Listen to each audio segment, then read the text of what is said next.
Innovation is really important in the public sector at the moment as it faces unparalleled levels of budget reductions. We're going through, particularly in local councils, bigger cuts in budgets on average across the piece than most people can remember in their lifetime. Beyond that, there's a whole slew of policy initiatives and policy issues coming forward to councils that they need to manage in addition to the budget reductions.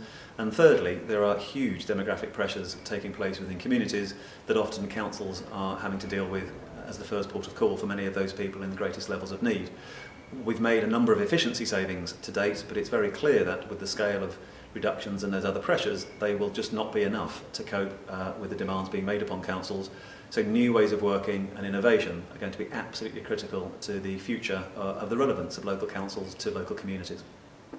I would hope that the one thing, amongst many others, that staff will take away from these sessions is an open-mindedness to the place that innovation and new ideas can have in their day-to-day work.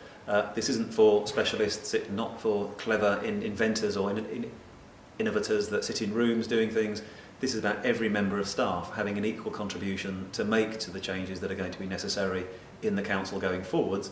The Innovation Month that you've run has been, I think, really powerful from what I've seen in terms of generating ideas, giving people tips and tricks and techniques to use.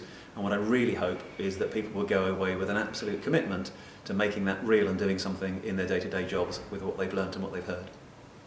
I think if staff have innovative ideas that they want to get across to management, the best thing that they can do is firstly secure some time in the senior management diary. I think these things are often dealt with best face-to-face, so a meeting, an explanation, possibly over a cup of coffee, keep it informal, where staff think through the idea. They need to have done some work on these to make sure that they're practical and applicable and aligned with the council's priorities. But once they've done that, I think the best thing you can do is to be confident enough, if you think it's a good enough idea, to raise it with management, seek time in their diary, obviously busy schedules, but get that time, sit and explain it to them, work through with them, have a genuine dialogue and discussion about how this thing could be made to work. Be prepared to accept that the idea may need to change, that actually the manager might say, actually it doesn't fit at the moment, and be prepared to accept that. But equally, to be persistent with one of the best ideas that you think you have is to present that confidently, effectively, in order that management are persuaded by the strength of your case and your argument, and ultimately work with you to put your idea into practice.